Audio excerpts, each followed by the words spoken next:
Alright, well, smack the pulley, take the pulley off, set it aside. If you look at your water pump now, we have bolts going all the way around here. We're going to need to take these off. Real simple, 10 millimeters. Once we get them off, we'll clean the area where the water pump mounts to the timing cover and get it all clean and ready and get ready to install the new pump. Okay, zapping out the last couple screws here. Set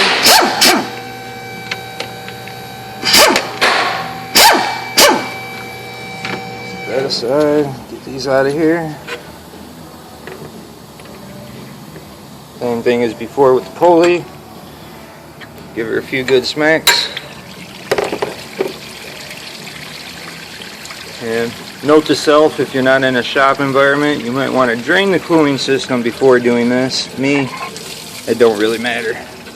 There's our water pump, the propellers on there. We're going to go ahead, clean this whole area up really well, get it all prepped for the new pump and gasket. Now, as you see, the surface is all clean.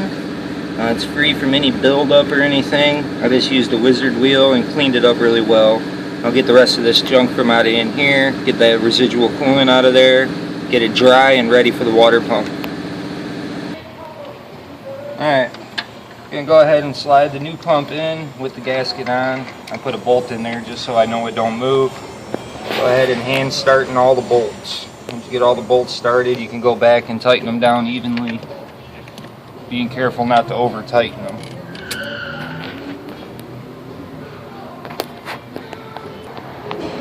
Okay, we got it all installed, bolted on tight.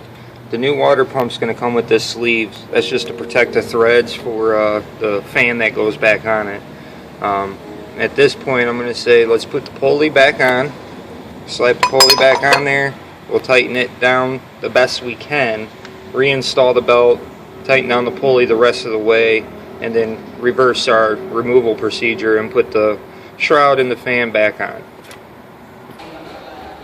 Okay, at this point, you put the belt back on, then you can go back and tighten up these 4 screws. I went ahead and removed the plastic sleeve after I replaced or tightened these bolts, just so we didn't worry about damaging these threads.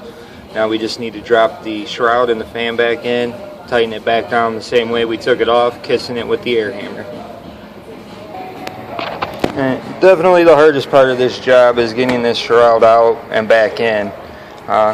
Double reminder, be careful with this area on the radiator upper hose outlet. This shroud likes to snap real easy, so just be careful and remember to keep an eye out for these lines. Getting the fan started, a little tip, just get it on there the best you can and spin it. Keep spinning the blades just like normal. Go all the way until it just stops.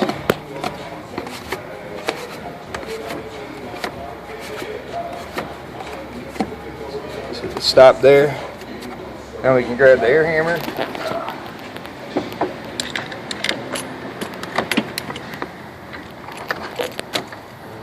Set it back on here. Just give her a kiss.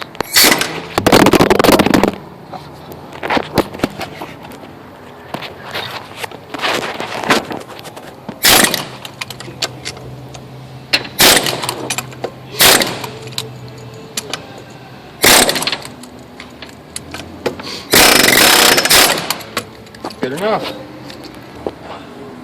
Definitely that little snug is more than enough to keep this fan tight. You won't have any reason of it falling off because of the way it spins.